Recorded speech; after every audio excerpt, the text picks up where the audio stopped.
So you have a family member or an employer that's willing to sponsor you for a green card, but you don't know if you should apply from your home country or from within the US. So what should you do? Let's find out. Hi, my name is Shariq. I'm the South Asian attorney. I'm licensed to practice law in California, and I help people worldwide with American immigration law. All right, so let's first dive into applying from abroad, often referred to as consular processing.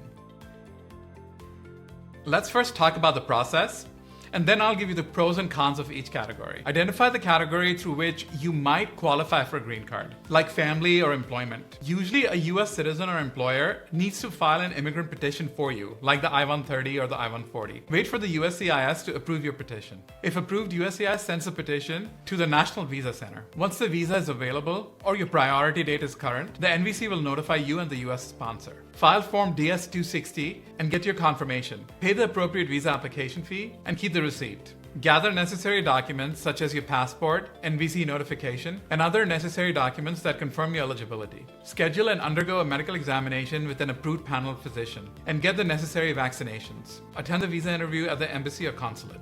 Be honest and precise. Your honesty is going to go a long way. Once your visa is approved, you'll receive a visa packet, which you shouldn't open under any circumstances. Before traveling to the US, pay the USCIS immigrant fee online. Travel to the US before your visa expires, and the US Customs and Border Protection will inspect your visa at the port of entry. After arriving in the US, you'll receive your green card in the mail.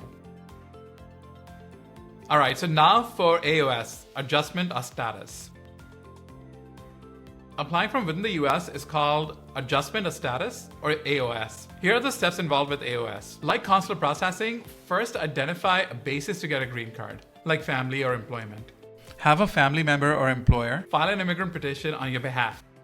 Ensure the visa is available in your category before you file Form I-485. So if the visa is available or your priority date is current, you can file Form I-485. So do you know that in some cases, you can actually file Form I-485 at the same time as your employer or your qualifying relative files a petition for you. Attend a biometrics appointment for fingerprints, photo, and signature. Schedule and take your medical examination by a USCIS-approved civil surgeon. Okay, so now attend your interview at the USCIS office. So the good news is that nowadays, USCIS does not require all applicants to be interviewed. You can actually get your green card without the interview. Wait for USCIS to make a decision. If your application is approved, you'll receive your green card in the mail. Both consular processing and AOS have their own sets of advantages and disadvantages, which may vary depending on the individual's situation. So here's the general overview. Potentially faster processing. Consular processing might be quicker than AOS in some cases. So once you're approved for an immigrant visa through consular processing, you enter the US as a permanent resident or as a green card holder. So CP or consular processing can be processed in your home country or the country where you reside. So that can be much more convenient in some cases. If you're in the US and you apply for consular processing, you'll need to travel back to your home country for the visa interview. So it might not be as convenient.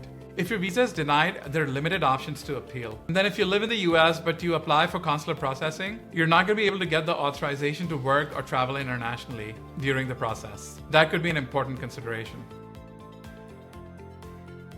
You can remain in the US during the entire process. You can apply for work and travel permits while your case is pending. Life is going to be less disrupted as you don't need to halt work or separate from your family for the processing period. If denied, you might have more options for legal remedies and appeals. AOS can have longer processing times, so it may be slower compared to consular processing. It's only available to individuals who are already in the US. You might be restricted from traveling outside the US while waiting unless you apply for advanced parole. Your current location, for example, if you're inside the US or outside the US, can be a big determinant. Weigh the benefits of staying in the US during processing versus a potentially faster processing abroad. Consider your ability and willingness to manage risks and stresses associated with each process. It's really crucial to assess personal circumstances and understand each process thoroughly. Okay, so there you have it. CP versus AOS. I'll see you next time.